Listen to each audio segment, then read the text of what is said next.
ತನ್ನ ಕ್ರಿಕೆಟ್ ಬದುಕಿಗೆ ಭಾರತೀಯ ವೇಗದ ಬೌಲರ್ ಒಬ್ಬರು ನಿವೃತ್ತಿ ಘೋಷಿಸಿದ್ದಾರೆ. ಸಾಮಾಜಿಕ ಮಾಧ್ಯಮದಲ್ಲಿ ಪೋಸ್ಟ್ ಹಂಚಿಕೊಳ್ಳುವ ಮೂಲಕ ನಿವೃತ್ತಿ ಘೋಷಣೆ ಮಾಡಿದ್ದಾರೆ. ಭಾರತಕ್ಕಾಗಿ ODI ಮತ್ತು T20 ಕ್ರಿಕೆಟ್ ಆಡಿದ್ದ ಫಾಸ್ಟ್ ಬೌಲರ್ ಕಳೆದ 5 ವರ್ಷಗಳಿಂದ ಅವಕಾಶ ಸಿಗದ ಕಾರಣ ನಿವೃತ್ತಿ ಘೋಷಿಸಿದ್ದಾರೆ. ವೇಗದ ಬೌಲರ್ ಸಿದ್ಧಾರ್ಥ್ ಕೌಲ್ ಕೊನೆಯ ಬಾರಿಗೆ 2019ರಲ್ಲಿ ಭಾರತಕ್ಕಾಗಿ ಆಡಿದ್ದರು. ಅಂದಿನಿಂದ ಸಿದ್ಧಾರ್ಥ್ ಕೌಲ್ ಟೀಮ್ ಇಂಡಿಯಾದಲ್ಲಿ ಸ್ಥಾನ ಪಡೆಯುವ ಪ್ರಯತ್ನದಲ್ಲಿದ್ರು. ಆದ್ರೆ ಅವಕಾಶ ವಂಚಿತರಾದ್ರು. ಇದೀಗ ಸಿದ್ಧಾರ್ಥ್ ಸಾಮಾಜಿಕ ಜಾಲತಾಣದಲ್ಲಿ ಪೋಸ್ಟ್ ಮಾಡುವ ಮೂಲಕ ನಿವೃತ್ತಿ ಘೋಷಿಸಿದ್ದಾರೆ. 2008ರಲ್ಲಿ ವಿರಾಟ್ ಕೊಹ್ಲಿ ನಾಯಕತ್ವದಲ್ಲಿ ಭಾರತ ಅಂಡರ್-19 ವಿಶ್ವಕಪ್ ಗೆದ್ದಿತ್ತು. ಆ ತಂಡದಲ್ಲಿ ಸಿದ್ಧಾರ್ಥ್ ಕೌಲ್ ಕೂಡ ಇದ್ರು.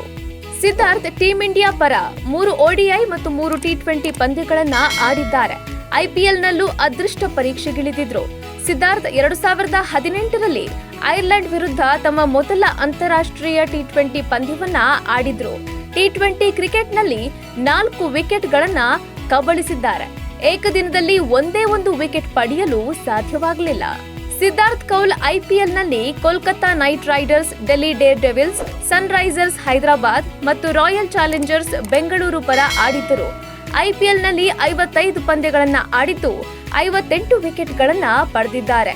2022ರಲ್ಲಿ ಕೊನೆಯ IPL ಪಂದ್ಯ ಆಡಿದ್ದರು. ಸಿದ್ಧಾರ್ಥ್ ಕೌಲ್ ತಮ್ಮ ಕ್ರಿಕೆಟ್ ವೃತ್ತಿ ಜೀವನಕ್ಕೆ ನಿವೃತ್ತಿ ಘೋಷಿಸಿದ್ದಾರೆ.